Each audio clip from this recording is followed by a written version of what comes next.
ringing up Christopher Browell.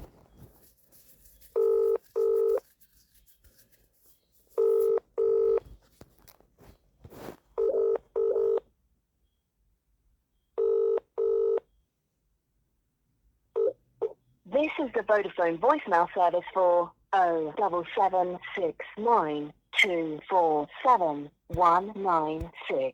Please leave a message after the tone. When you finish recording, please hang up or press the hash key for more options. Yes, hello Mr. Browell, it's Mr. Hussain, once again leaving yourself a daily message. I believe this is my 64th message since the 31st of August that you're failing to respond to. And today is Friday, November the 3rd, and the time is just after 11:30. Now, what is the reasonable explanation of why you're refusing to engage with me if you're compelled and if you're compelled by your council's constitution to be open and transparent? To this day, I have no idea how you've taken my brother. I know you've taken my brother because obviously you took him by arresting me, and obviously as I've gone through this many times previously, you've done this. You've attempted to do this several times previously. Do a malicious and contrived welfare check, or we're concerned about Talib whilst retaining his money for several years and not giving him any unfettered access to his own benefit money, and which you have unlawfully taken by getting him to sign over his DWP appointee at a time when you were claiming that he lacks mental capacity, and the fact that he's been detained by you in 2018. So you've taken away all his money, and then you've been attempting to kidnap him on several occasions.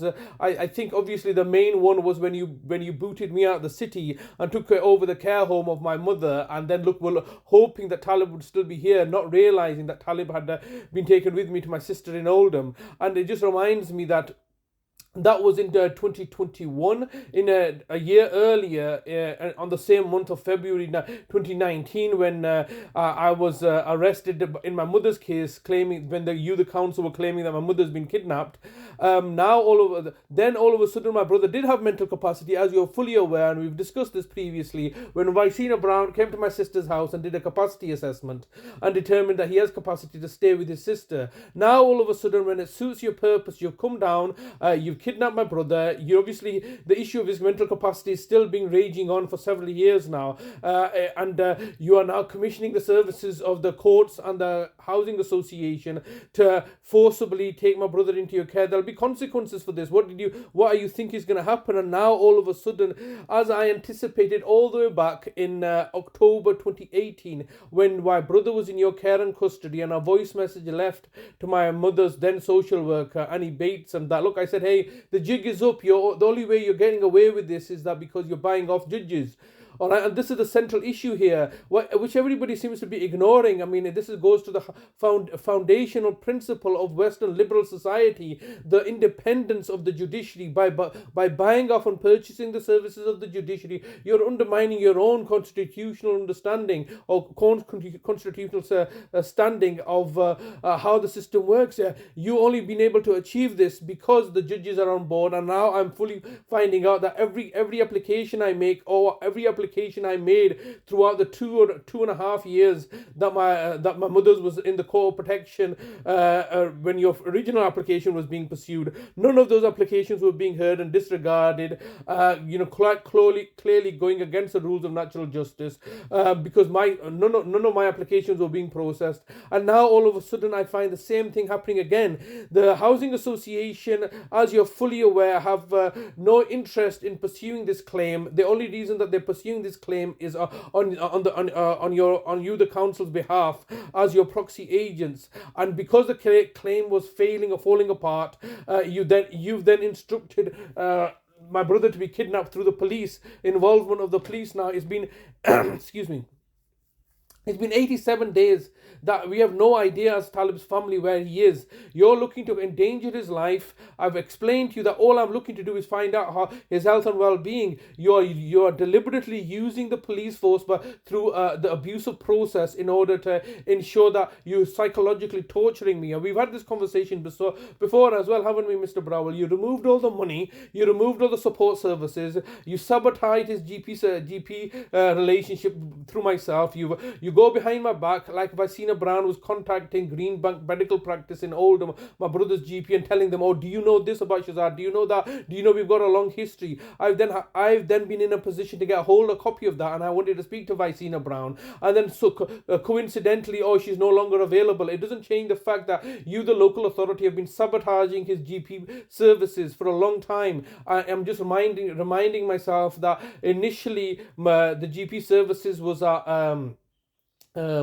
Valley View surgery here, and it was Dr. Rafakat, I believe, the same doctor that you would utilize in my mother's case. When I realized that there was some collusion between Dr. Rafakat's practice and yourself, I moved my brother to Faro Medical Center and Dr. Bag. And when I realized there's some collusion there, I did not move him. But obviously, when we moved to Oldham, I then was forced to move to Sun Valley, and from Sun Valley, it became clear to me that you were sabotaging that relationship. You were leveraging the criminal conviction that you, the local authority, have secured against me, which is obviously falling apart if my brother's has mental capacity and has given me authority to act on his property and finances behalf. So this is what it's really about. It's got nothing to do with me abusing, neglecting, or exploiting my family members, is it? The reality is this, that your criminal conviction... 15 seconds recording time remaining. The reality remains, Mr. Browell and the local authority, that your criminal conviction, which you've then stolen over £750,000 from our private family trust fund, is the overriding factor in this case, isn't it? To say that it's not an overriding factor when it clearly is, but then utilize it. Your recording time has expired. To leave your message, press 1. To review message, press message sent. Thank you for calling.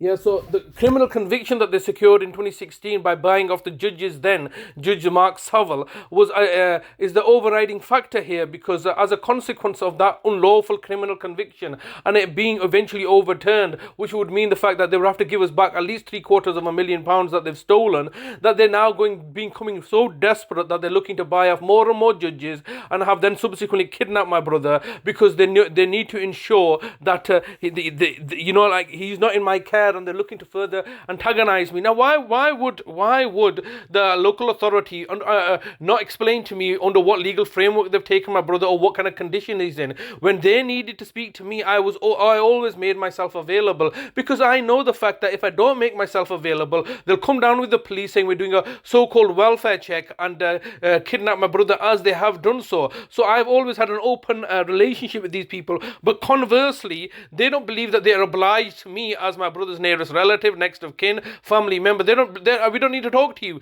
And the reason we don't need to talk to you is because we're above the law. We can buy off the judges. Nobody's going to say anything to us. It's been 87 days. How is this in my brother's health and well-being? They arrested me from the vehicle of my car. How did they know I was neglecting my brother? And this is the least attempt that they've got. Oh, I'm neglecting my brother. How can I be neglecting my brother when they've got all the money? All right, they're the ones that are neglecting my brother. They're the ones that are acting unlawfully. There's no legal framework for you to just come down and abduct something and say, look, we're going to take you into our guardianship care because of best interest, for your best interest, without his consent or authority, without his willingness to do so. And then obviously the only other way they can do that is by putting together some sort of contrived capacity assessment, which they've been desperately doing for several years now. And that's the only way that they can have power. And they're obviously now endangering my brother's life seriously. It's 87 days later. Psychologically, he's been tortured. Psychologically, I'm being tortured, and my sister's being tortured.